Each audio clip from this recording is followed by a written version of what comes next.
ಶ್ರೀ ಬಜಪಿಲ ಇರುವಿರುಳ್ಳಾಕಲು ಶ್ರೀ ಧೂಮಾವತಿ ಮತ್ತು ಪರಿವಾರ ದೈವಗಳ ಕ್ಷೇತ್ರ ಪೇರಾಲಿನಲ್ಲಿ ಪುನರ್ ಪ್ರತಿಷ್ಠಾ ಬ್ರಹ್ಮಕಲಶೋತ್ಸವ ಕಾರ್ಯಕ್ರಮ ಇದೇ ಡಿಸೆಂಬರ್ 21 ಮತ್ತು 22ರಂದು ನಡೆಯಲಿದೆ ಎಂದು ಆನುವಂಶಿಕ ಆಡಳಿತ ಮುಖ್ಯಸ್ಥರಾದ ಹೇಮಂತ್ ಕುಮಾರ್ ಗೌಡರ ಮನೆ ಇಂದು ತಿಳಿಸಿದ್ದಾರೆ. ಅವರು ಸುಳ್ಯದ ಪ್ರೆಸ್ ಕ್ಲಬ್ನಲ್ಲಿ ಸುದ್ದಿಗೋಷ್ಠಿಯನ್ನು ನಡೆಸಿ ವಿವರವನ್ನು ತಿಳಿಸಿದರು. ಶ್ರೀ ಬಜಪಿಲ ಇರುವಿರುಳ್ಳಾಕಲು ಧೂಮಾವತಿ ಮತ್ತು ಪರಿವಾರ ದೈವಗಳ ಕ್ಷೇತ್ರ ಪೇರಾಲು ಇದರ ಪುನರ್ ಪ್ರತಿಷ್ಠಾ ಬ್ರಹ್ಮಕಲಶೋತ್ಸವ ಕಾರ್ಯಕ್ರಮ ಕುಂಟಾರು ಬ್ರಹ್ಮಶ್ರೀ ರವೀಶ ತಂತ್ರಿ ಮತ್ತು ವಾಸುದೇವ ತಂತ್ರಿಗಳ ನೇತೃತ್ವದಲ್ಲಿ ನಡೆಯಲಿದೆ.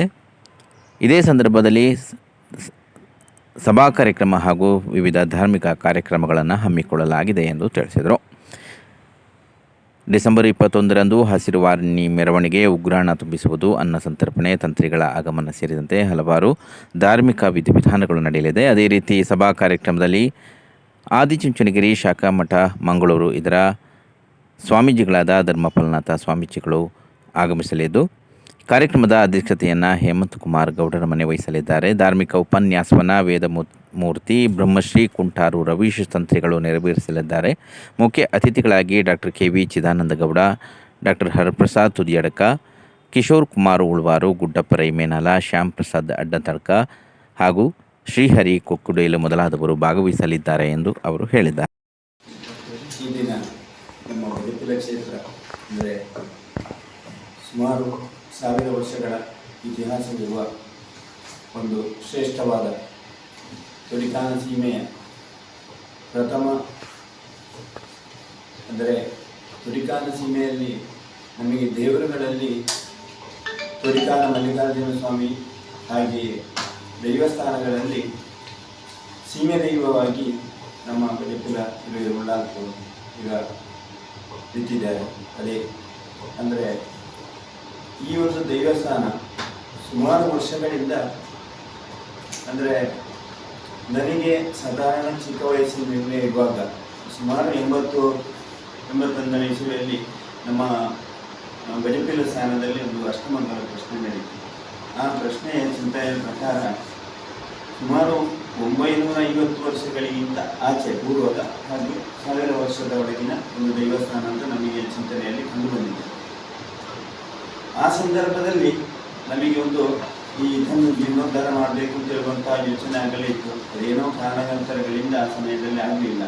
ಅದರ ನಂತರ ನಮ್ಮ ಬಜಪಿಲ ಸ್ಥಾನದಲ್ಲಿ ಮಾಡ ಇದೆ, ದೇವಸ್ಥಾನ ಚಾವಡಿ ಮತ್ತು ಉಳ್ಳಾಗಲಿಗೆ ಚಾವಡಿ ಮತ್ತು ಮಾಡ ಹೀಗೆ 2 ವಿಧವಾದ ಒಂದು ಮನೆ ಇರ್ತದೆ. ಅದರಲ್ಲಿ ಈಗ ಮಾಡದ ಒಂದು ಕೆಲಸವನ್ನು ನಮ್ಮ ತಂದೆಯವರು ಶಂಕರನಾರಾಯಣಗೌಡರು ಇರುವಂಥ ಕಾಲದಲ್ಲಿ 1929ರಲ್ಲಿ ಜೀರ್ಣೋದ್ಧಾರಾಗಿ ಅದು ಗಮನಗಳಿಸುವುದಾಗಿದೆ. ಅದರ ಮೇಲೆ ಈಗ ನಮ್ಮ ಚಾವಡಿಯ ಕೆಲಸ ಸಂಪೂರ್ಣವಾಗಿ ಭಿನ್ನಾವಸ್ಥೆಯಲ್ಲಿತ್ತು. ಅದನ್ನು ನಾವು ಈಗ ಎಲ್ಲರೂ ಸೇರಿಕೊಂಡು ಅದನ್ನು ಜೀರ್ಣೋದ್ಧಾರ ಮಾಡಬೇಕು ಅಂತ ಹೇಳಿಕೊಂಡು ನಮ್ಮ ಹಾಗೂ ನಮ್ಮ ಎಲ್ಲ ಸಮಸ್ತ ನಮಗೆ ಸೀಮೆಗೆ ಸಂಬಂಧಪಟ್ಟ ಎಲ್ಲರೂ ಕರೆದು ನಾವು ಒಂದು ಮೀಟಿಂಗ್ ಮಾಡಿ ಅದರಲ್ಲಿ ಸಂಪೂರ್ಣವಾದ ಜೀರ್ಣೋದ್ಧಾರ ಮಾಡುವುದಂತ ನಾವೊಂದು ತೀರ್ಮಾನ ಮಾಡಿದ್ದೆವು.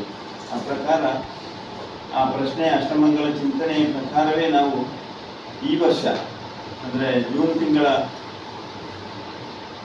25ರ ಪತ್ತನಾಜೆ ಕಳೆದು ಮೇ 29ಕ್ಕೆ ನಾವು ಅದನ್ನೊಂದು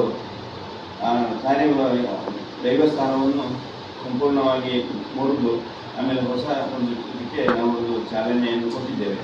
ಇದಕ್ಕೆ ಮೊದಲು ಅಂದರೆ ನಾವು ಸುಮಾರು 2.5 ವರ್ಷ 3 ವರ್ಷದ ಮೊದಲೇ ನಾವು ಇದಕ್ಕೋಸ್ಕರ ನಾವು ಮರದ ವ್ಯವಸ್ಥೆಯನ್ನು ಮಾಡಬೇಕು ಅಂತ ಹೇಳಿ ಹಾಗೆ ಫಾರೆಸ್ಟ್ ರೇಂಜರ್ ಹಾಗೆ ಎಲ್ಲರನ್ನು ಕೂಡ ಸಂಪರ್ಕ ಮಾಡಿ ನಾವು ಮರದ ವ್ಯವಸ್ಥೆಯನ್ನು ಮಾಡಿ ಸಂಪೂರ್ಣ ಅದನ್ನು ಸಿಗಿಸಿ ತಗೊಂಡು ಬಂದು ನಾವು ಆ ಚಾವಡಿಗೆ ಅದಕ್ಕೆ ಬೇಕಾದಂಥ ಒಂದು ಶೆಡ್ ಮಾಡಿ ಹಾಕಿದ್ದೆವು.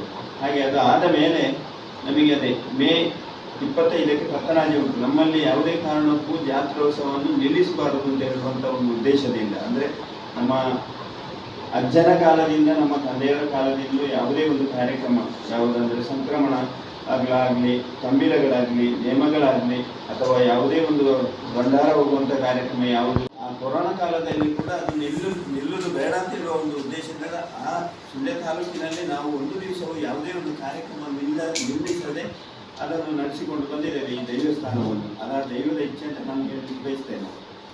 ಹೀಗೆ ನಾವು ಈಗ ಅದೆಲ್ಲ ಸೇರಿ ನಾವೊಂದು ತೀರ್ಮಾನ ಮಾಡಿ ಅದನ್ನು ಮೇ 25 ಕಳೆದ ಕೂಡಲೇ 29ಕ್ಕೆ ನಾವು ಅದನ್ನು ನಮ್ಮ ಕುಂಟಾರು ರವೀಶ ತಂತ್ರಿಯವರು, ನಮಗೆ ತಂತ್ರಿಗಳು, ಅವರು ಕೂಡ ಬರ್ತಾರೆ. ಅವರನ್ನು ಅವರು ಸುಮಾರು 3-4 ಗಂಟೆಗೆ ಬರ್ತಾರೆ ಅಂತ ಹೇಳಿದ್ದಾರೆ. ಆ ಸಮಯದಲ್ಲಿ ಅವರನ್ನು ಪೂರ್ಣ ತುಂಬ ಸ್ವಾಗತದೊಂದಿಗೆ ನಾವು ಸ್ವಾಗತಿಸಲಿಕ್ಕೆ ಇದ್ದೇವೆ. ಆಮೇಲೆ ಸ್ವಾಮೀಜಿಗಳು ಸುಮಾರು 6 ಗಂಟೆಗೆ ನಮ್ಮ ಧರ್ಮಪಾಲ ಆದಿಚುಂಚನಗಿರಿ ಮಠ ಶಾಖಾ ಮಠ ಮಂಗಳೂರು ಇದರ ಸ್ವಾಮೀಜಿಗಳು ಅವರು ಸುಮಾರು 6 ಗಂಟೆಗೆ ಬರ್ತೇನೆ ಅಂತ ಹೇಳಿದ್ದಾರೆ. ಆ ಸಮಯದಲ್ಲಿ ಕೂಡ ಅವರನ್ನು ನಾವು ಪೂರ್ಣ ತುಂಬ ಸ್ವಾಗತದೊಂದಿಗೆ ಸ್ವಾಗತ ಮಾಡಲಿಕ್ಕಿದ್ದೇವೆ. ಆಮೇಲೆ 7ರಿಂದ ದಿನ ಸಭಾ ಕಾರ್ಯ